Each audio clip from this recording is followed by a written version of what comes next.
What's going on, everyone? So, the Milwaukee Bucks are starting to kind of turn it around here a little bit, right? They've gotten to 500 after a disastrous start. I mean, they were looking like they were going to be awful. But something that I talked about when I did talk about the Milwaukee Bucks and just kind of their struggles. Luckily, they're in the East, right? So, one significant win streak, and all of a sudden, you're in the middle of the pack in the Eastern Conference, right? If they were in the West, they would probably already be cooked. Season would probably be over. But in the East, luckily, there's not that, everybody's kind of like 3-6 to start the season, right? And then now you're Milwaukee, you start coming in, you're on a 5-game win streak. They've won, 7 out of 10. And it's like, okay, like if they can kind of right the ship here a little bit, maybe we can get back into the conversation of contention and what you'd hope to see from the Milwaukee Bucks going into this season. But how much of it is just fool's gold? Right? How much of it is just like, hey, they're on a run right now, right? They've looked good these last few games, but they're not really going to do much, right? Well, let's look at some of their games so far, right? You look during this 5-game win streak. You have the Miami Heat. Okay, they're not who they've been in past years, but, they're a storied franchise. So, okay, quality win. The Charlotte Hornets, who aren't very good. Pacers haven't been very good this year. Chicago Bulls haven't been very good this year. The Houston Rockets win was huge because that they're like third in the West right now. And then before that, you lost to the Hornets, you beat Detroit, and you beat the Raptors, 2 worst teams in basketball. So again, how much of it is that, they're back, or how much of it is they just had a really good chunk of schedule, right? What does it look like once they start getting into, playing the Celtics coming up and, the Cavs again and these better teams, and then even go on their Western road trips and Western games and stuff. Look, I said I don't doubt that they'll be a playoff team. I even said, I'd be surprised if they missed the playoffs. If they're a play-in team or a playoff team, but are they a real contender? Are they magically going to turn it around? No. I don't buy it. I just don't think Dame and Giannis work, right? Look, they just won without Giannis, right? That's a great win. They've been better when one is on the court rather than the other. When it's just Dame on the court with guys, they're actually better than when Dame and Giannis are on the court. When Giannis is just on the court, they're actually better than when Dame and Giannis together. Your two superstars can't play together. They can't share the floor together. And they apparently have no interest of learning how to play together and building any type of chemistry or relationship or anything, right? He said this offseason, no, we didn't make any time. You could have taken a week. You could have go and hang out and, share an ice cream cone, right? Share a snow cone, something, right? During the summertime. Couldn't have done nothing.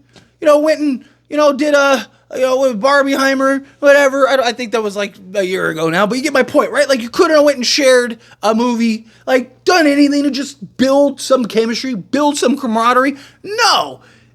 Dame has made it abundantly clear he doesn't want to be in Milwaukee, right? Giannis is probably, I think even if let's say they make the playoffs, unless they win the championship this year, I believe Giannis is going to ask out. Look, I said even when they were 2-9 or whatever, I was even hey, here's the thing about Giannis, he's not going to leave in the middle of the season. He's going to finish this season. He's going to let this play out, see what happens, and then in the offseason, he's going to be all right, it's time to go get me out of here.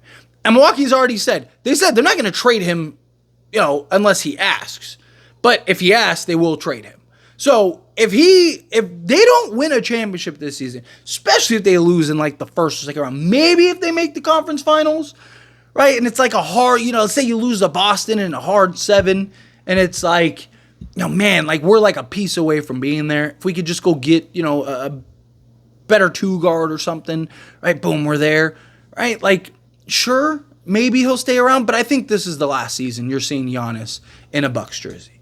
I think that they're going to end up trading Giannis. But again, I just think the Bucks, I don't blame the Bucks for going after Dame because, one, Giannis put a ton of pressure on them. He basically was you need to do something or I'm out of here.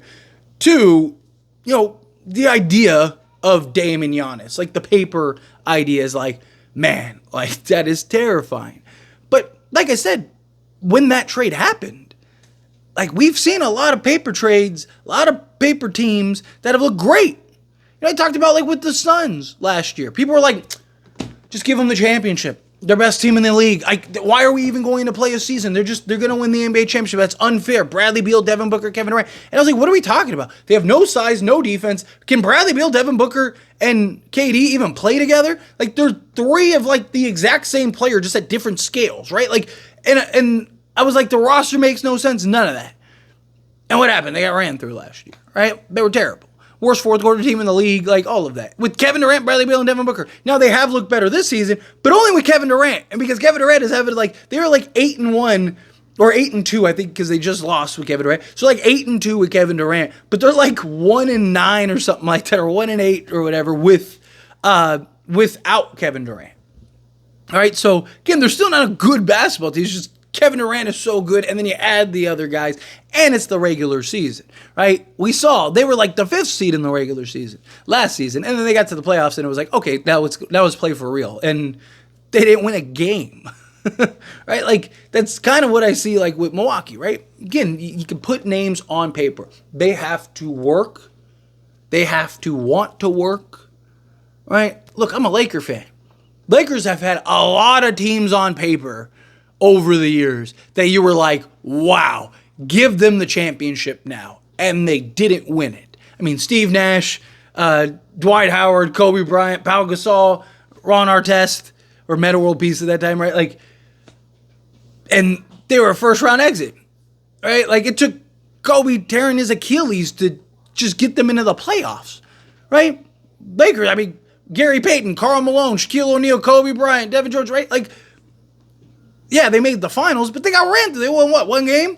Like, it's just like, trust me, as a Laker fan, I know the experience of having guys on paper and it just doesn't work. It doesn't translate. It's not good enough. Russell Westbrook, LeBron James, Anthony Davis on paper, how do you stop that? Russell Westbrook can give you a triple-double. LeBron give you a triple-double every night. Anthony Davis. It was terrible, right? Like, so again, Milwaukee's kind of dealing with that. But again, I can't blame them for at least making the attempt, because again, there is the pressure, and I'm never going to knock a team for trying. You tried, right? It didn't work out, right? I can't blame Milwaukee for making the efforts. A lot of teams that are okay with just not doing anything. There's a lot of teams that are okay with just, like, sitting on their thumbs and just, like, letting things play out, right? They don't care about winning championships. They don't care about making the play. They don't care. Like, they just want the money. Right, so the fact that Milwaukee actually was like, hey, like, let's go get a guy in Dame, let's trade whatever they did. But they should have traded Chris Middleton, not Drew Holiday. Drew Holiday solves so much for this team. Gives you that defense, gives you that point attack. Also, Boston doesn't have Drew Holiday, like that. So that you don't have them to come back and bite you. But him alongside Dame just helps so much. He's healthier than Middleton. He's legit as, like, your third guy. You're in really good shape. It's just, you go down the list and it's like, it made no sense to trade Drew Holiday rather than Chris Middleton. So it's just like, even like the pieces, they needed to get younger. They didn't need to get older. And what did you do? You went and traded for an aging star. Right? If you had a bunch of youth, and you were this young, athletic, just run and gun, push up team, and it's like, man, hey, if we could get a guy like Dame to come kind of give us that experience, give us that star level talent to pair alongside Giannis and all our young guys, let's go. But that's not what you have. You have a 36-year-old Brook Lopez. You have a Chris Middleton that can't play 5 games without getting hurt. You got a Giannis who he's been dealing with injury issues the last few seasons. Now you add in Dame. Yeah, you got Gary Trent. That was good value. Taurean Prince was good value. But again, it's just like, those aren't like the impactful guys. Like, they had a clear path that they needed to go down, but they also needed Giannis to be patient. And the problem is Giannis wasn't going to be patient. So, because if Giannis would have been like, hey, I'll give you 2 years, then they could have kind of started selling off pieces, right? Start getting younger, start putting the necessary guys around Giannis, and then maybe make that splash, maybe make that big push. But Giannis was like, no, like, you got to get this done or I'm out of here type thing. And now they have to rush and go get that done. So it just put them in a bad spot. But anyway, as always, this is a discussion, and I pass a question on you. Let me know your thoughts and opinions down in the comments below. What do you think? How do you feel? What are your thoughts? Do you think that, like, the Bucks have turned it around, figured it out? Like, the Bucks, this is it. They're a contender again? Or do you think, no, like, they're not a contender. They're a playoff team. They'll make the playoffs, but they're first, second round exit. That's what they have to look forward to. Damian Giannis don't work. Again, however you feel, whatever your thoughts are, I love to hear it. So let me know down in the comments below. That being said, if you haven't liked this video, hit that like button. Helps me a lot. Lets me enjoy these types of videos, and I truly appreciate it. Not subscribe channel, hit that subscribe button. Turn on the bell notifications. Appreciate y'all. See you in the next one. Thank you.